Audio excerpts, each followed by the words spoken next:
আসসালামু আলাইকুম ওয়া রাহমাতুল্লাহ।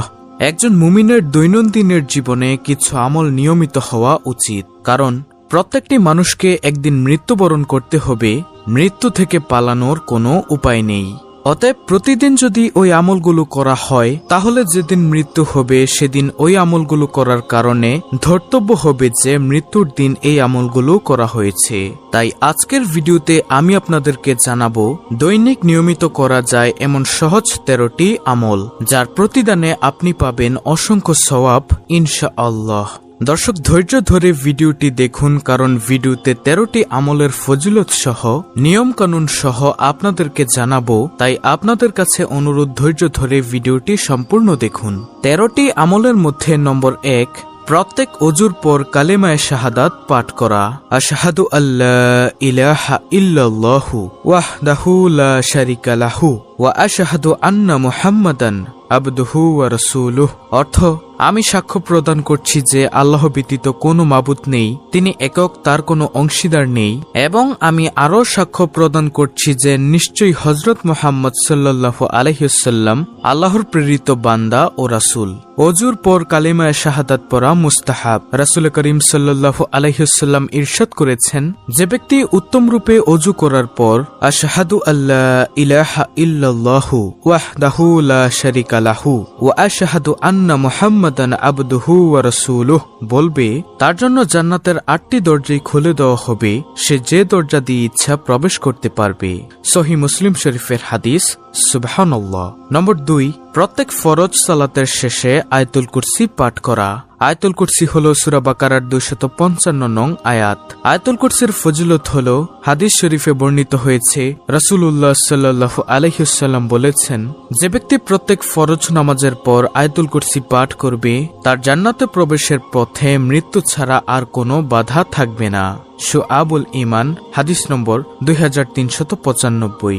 5 ওয়াক্ত ফরজ নামাজের পর এই আমল করা কোনো কঠিন বিষয় নয়। ফরজ নামাজের পর আয়াতুল কুরসির নিয়মিত আমল মানুষকে জান্নাতে পৌঁছে দেয়। সুবহানাল্লাহ। নম্বর 3, প্রত্যেক ফরজ সালাত শেষে 33 বার সুবহানাল্লাহ, 33 বার আলহামদুলিল্লাহ, 33 বার আল্লাহু আকবার এবং 1 বার লা ইলাহা ইল্লাল্লাহু ওয়াহদাহু লা শারিকা লাহু লাহুল মুলকু ওয়া লাহুল হামদু ওয়া হুয়া আলা কুল্লি শাইইন কাদির। এই দোয়াটি পাঠ করুন, এতে আপনার অতীতের সব পাপ ক্ষমা হয়ে যাবে। সুবহানাল্লাহ। মুসলিম শরীফের হাদিস। সেই সাথে জাহান্নাম থেকে মুক্তি পেয়ে যাবেন, কেননা দিনে 360 বার এই তাসবিহগুলো পড়লে জাহান্নাম থেকে মুক্ত রাখা হয়। আর এভাবে 5 ওয়াক্ত সালাতে 500 বার পড়া হচ্ছে। মুসলিম মিশকাত। নম্বর 4, প্রতি রাতে সূরা মুলক পাঠ করুন, এতে কবরের শাস্তি থেকে মুক্তি পেয়ে যাবেন। সুবহানাল্লাহ। সহিহ নাসাই। যে ব্যক্তি প্রতি রাতে সূরা মুলক পাঠ করবে, পাঠকারীর জন্য সূরাটি কিয়ামতের দিন সুপারিশ করবে, তাকে কবরের আযাব থেকে হেফাজত করবে, এবং সূরা মুলক অত্যন্ত তাৎপর্যপূর্ণ একটি সূরা। আল্লাহ তাআলার রাজত্ব, কর্তৃত্ব ও মহত্বের বর্ণনার মাধ্যমে শুরু হয়েছে এ সূরা। 5 নম্বর আমল, নবীজি সাল্লাল্লাহু আলাইহি ওয়াসাল্লামের উপর দুরূদ পাঠ করুন, সকালে 10 বার এবং সন্ধ্যায় 10 বার। দুরূদে ইব্রাহিম পড়বেন, যেটা আমরা নামাজের মধ্যে পাঠ করে থাকি। সকালে 10 বার এবং সন্ধ্যায় 10 বার দুরূদ পাঠ করার ফজিলত হল, এতে আপনি নিশ্চিত রাসূলুল্লাহ সাল্লাল্লাহু আলাইহি ওয়াসাল্লামের সুপারিশ পাবেন। সুবহানাল্লাহ। নম্বর 6, সকালে 100 বার ও বিকালে 100 বার সুবহানাল্লাহিল আজিম ওয়া বিহামদিহি পাঠ করুন, এতে আল্লাহ তাআলা আপনাকে সৃষ্টিকুলের সমস্ত মানুষ থেকে বেশি মর্যাদা দান করবেন। সুবহানাল্লাহ। নম্বর 7, সকালে 100 বার ও সন্ধ্যায় 100 বার সুবহানাল্লাহি ওয়া বিহামদিহি পাঠ করুন, এতে কিয়ামতের দিন আপনার চেয়ে বেশি সওয়াব নিয়ে আর কেউ উপস্থিত হতে পারবে না। মুসলিম শরীফের হাদিস। সুবহানাল্লাহ। নম্বর 8, সকালে ও বিকালে 100 বার সুবহানাল্লাহ, 100 বার আলহামদুলিল্লাহ, 100 বার আল্লাহু আকবার এবং 100 বার লা ইলাহা ইল্লাল্লাহ পাঠ করুন, এতে মক্কায় 100টি ওট কুরবানির চেয়ে বেশি সওয়াব, জিহাদে 100টা ঘোড়া পাঠানোর চেয়ে শ্রেষ্ঠ, 100টি গোলাম আজাদ করার চেয়ে শ্রেষ্ঠ, এবং পৃথিবীর সব মানুষের চেয়ে বেশি সওয়াব হবে। সুবহানাল্লাহ। সহিহ নাসাই। নম্বর 9, বাড়িতে সালাম দিয়ে প্রবেশ করুন, এতে আল্লাহ তাআলা নিজ জিম্মাদারিতে আপনাকে জান্নাতে প্রবেশ করাবেন। সুবহানাল্লাহ। আর যে ব্যক্তি সালাম দিয়ে নিজের ঘরে প্রবেশ করেছে, সে আল্লাহর জিম্মাদারিতে রয়েছে। আবু দাউদ শরীফের হাদিস।